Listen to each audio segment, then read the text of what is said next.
and to bring this report for Parliament for all of us to debate. It takes a strong Prime Minister to do such things like that in a country like PNG.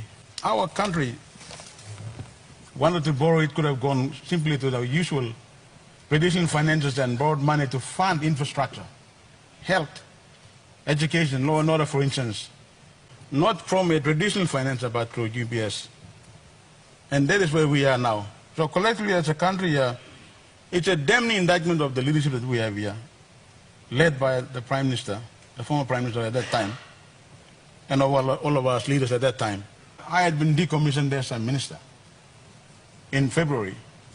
So I was not part of the cabinet which approved this very important transaction in a matter of only hours for large-scale transaction from what the commissioners said. So in 2014, in February, when cabinet approved the UBS transaction, Oil States was able to receive $900 million and then was able to quickly buy 22.5% of PEG LNG's interest for $900 million. And Mr. Speaker, when I was Minister for Petroleum and Energy, I got to know Carlo Civelli, and I called him the Silver Fox because he had a lot of gray hair. He was said to be a multi-million-dollar businessman based in Switzerland.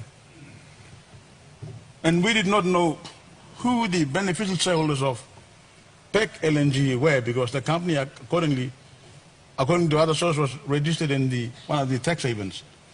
So God knows, Mr. Speaker, who were the beneficial shareholders of PEG LNG. And I must say, Mr. Speaker, that Carlos Civelli at that time became one of the world's smartest businessmen in the world by being able to make that kind of money for only a 22.5% interest in El Cantaloupe. One of the smartest businessmen, I say. Only because we allowed him to. Only 3 people know what really happened in this saga. Carlos Civelli, the former managing director of Oil States, Peter Botten, and the member for Yellow Pangia. They know what happened. And I know Carlos Civelli. Minister for Public Enterprises, making reference to Carlo Civelli. This is a person that is a point of contention where I have stated in the inquiry that I've never met him in my life.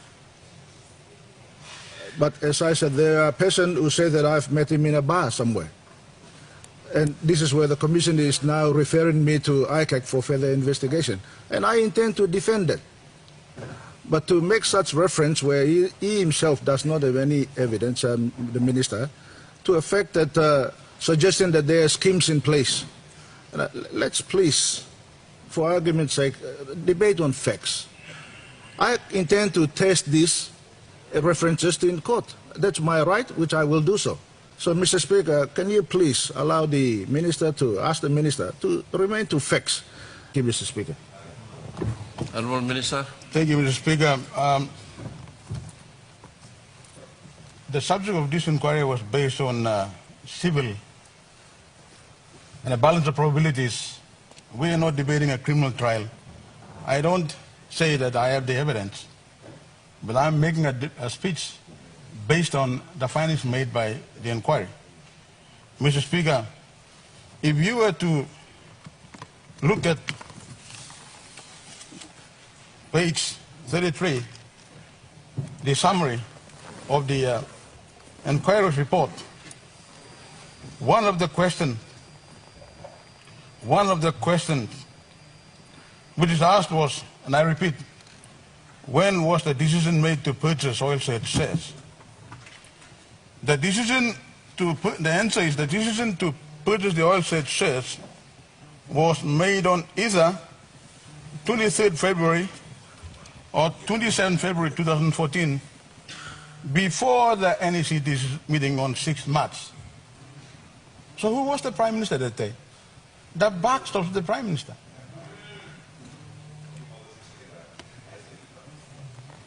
That was the same time, around the same time I was decommissioned as a minister, because the views I had expressed and I gave evidence to the inquiry. And it's all in the summary for all of you who want to read. Mr. Speaker. We have another point of order. What's I point of order? hate to disturb this, but the minister himself knows why I decommissioned him. That was in relation to the Manu Manu land. So stop just lying to Parliament. I suspended you because of that transaction while the inquiries were going on. I'm very happy that the former Prime Minister come out lying again. If you can remember correctly, I was suspended in April 2017, not in February 2014 when I was decommissioned. I'm surprised his memory is failing him. My response and evidence to the Commission was always that, and that has never been contradicted by any witness, Mr. Speaker, and that is that after debating and passing the 2014 national budget in November 2013, the former Prime Minister asked me for lunch at the cafeteria, and I was one of the few privileged ministers who he confided. He in fact told me that he was intending to enter into this deal, and I advised against him. And that is the evidence I've given to the tribunal, or the inquiry. And Mr. Speaker, to put the record straight, I was asked to step aside in April 2017, notwithstanding that there were 4 NEC decisions which authorized and approved the very Manu Manu deal that they're talking about. And for the Parliament's record, I have been cleared by 4 different inquiries: the police, the ombudsman, the administrative inquiry, and even the inquiry commissioned by the Prime Minister itself. And I have been cleared publicly, Mr. Speaker. So the former Prime Minister's argument that I was sacked because of Manu Manu is not true. That event happened in 2014, in February, when I was decommissioned. The Manu Manu allegations came up in 2017.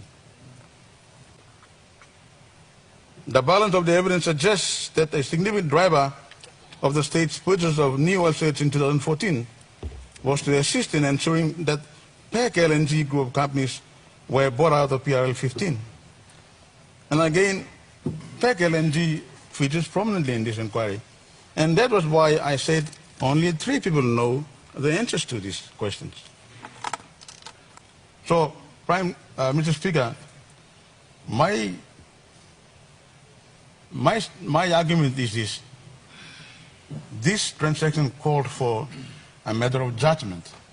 And the Prime Minister of the day at that time was in a position to determine where he was going to lead his country to, what his country was going to benefit, and whether there was a proper cost-benefit analysis being done for a project of that magnitude, a major transaction, where ideally you would need cabinet members to be given enough time to go through it, instead of being rushed into making a decision within a space of 1 hour. So this is a serious indictment of our leadership, starting from the Prime Minister at the time and all the others who were involved. It's a serious indictment of the Prime Minister of the day. He calls us short.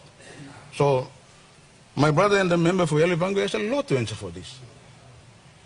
The people of this country, through us, elect prime ministers, give them the blessings and the power to run this country for the betterment of our people. And we let them down and we start raising arguments and trying to defend ourselves, I don't think there's a place for that, but we must be careful in future. But all I can say to the member for Yellowbango is that he needs to learn from this and to make better decisions. He'll still be a player in politics in our country, but he needs to learn from this. It's a terrible mistake, it's a terrible mess we've created. And as the Prime Minister of the day, the buck stopped with him. Thank you, Mr. Speaker.